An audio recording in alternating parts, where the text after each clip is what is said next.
Side you can have a good view of the Lesgasan beach. That one in that side in there you can get a nice view.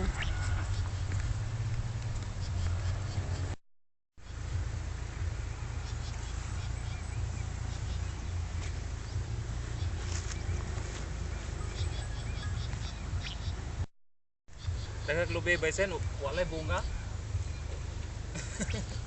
Hagi kwala. Wala nang sandaw gyud rag ya wala yo kitagiya. Ano pa? Szóval itt a szélén állok, a sarkán állok a földnek, ez a bozót még beletartozik. Innen ez a panoráma van, de inkább ezt a panorámát lehet látni. Ez itt erre Negros. Ott lent lehet látni a pálmafáknál középen. Ott van egy beach, tehát tengerpartra szépen le lehet gurulni. Kocsival van út. Éppen dolgozik itt egy dózer, csinálja az utat. Ezt visszamegyünk, van egy kis panoráma arra felé is. És így néz ki a telek maga, így fölfelé megy, tehát egy lejtős telekről van szó. Fönt van a villany, ott a pálmafák mögött van egy kb. 20 darab kókuszpálma is, azért befigyel. És az utat ott fogják a pálmafa mögött fogják elvezetni, azt mondják. Hogyha ezt most megveszi valaki, akkor ott csinálni fognak utat, hát ez persze nem tudom, milyen garanciát lehet vállalni erre a dumára.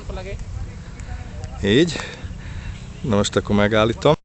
Most még egyszer végigmegyünk rajta, tehát ez a lejtő, a kókuszpálmák beletartoznak, ez a lejtő megy lefele.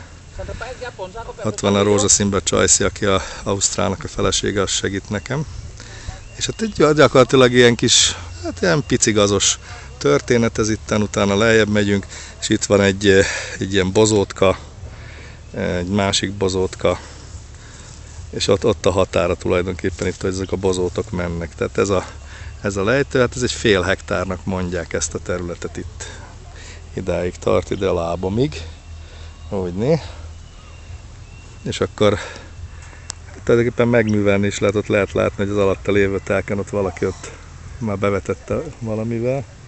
Meg itt a szomszéd helyen itt meg tehénkék legelnek, de körpanorámás tengeri kurva jó látvány. Hát az a baj, hogy máma ilyen szaridő van, tehát ezt nem igazán lehet jól levenni ezt a látványt, de ez egy kibaszott jó ilyen körpanorámás tengeri látványos kurványa. Nagyon eléje nem tudnak építeni, mert itt ez a területen látszik, hogy van egy kis kunyhócska, de ennek nem lehet elvenni a panorámáját ennek a teleknek. Hát ezen érdemes volna elgondolkodni, itt lakni. Kicsit vadregényes ide kijönni, kell menni egy 1,5 kilométert a főúttól, mire az ember ide fölér, de meg van csinálva. Részint mifenével van megcsinálva, rendes lebetonozott út, a másik pedig ilyen fehér murvás megoldás. Tehát kocsival végül is ide lehet jönni. Nem egészen a telek szélére, tehát sajnos valamennyit kell gyalogolni itt a telektől, hogy egy másik telken keresztül kell jönni, hogy az ember ide elérjen ettől a kis mellékúttól.